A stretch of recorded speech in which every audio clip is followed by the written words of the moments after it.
ऐसे देखे आँख फार के अपना आँखी से चश्मा उतार के ऐसे का देखता तो का करी आँखिया खोब लिकारे ऐसे देखे आँख फार के अपना आँखी से चश्मा उतार के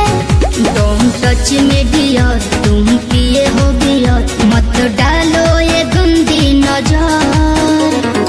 चढ़ता दहार ढहेलो कहर तेही उमरिया में भइलो जर चढ़ता दहार ढहेलो कहर तेही उमरिया में भइलो जर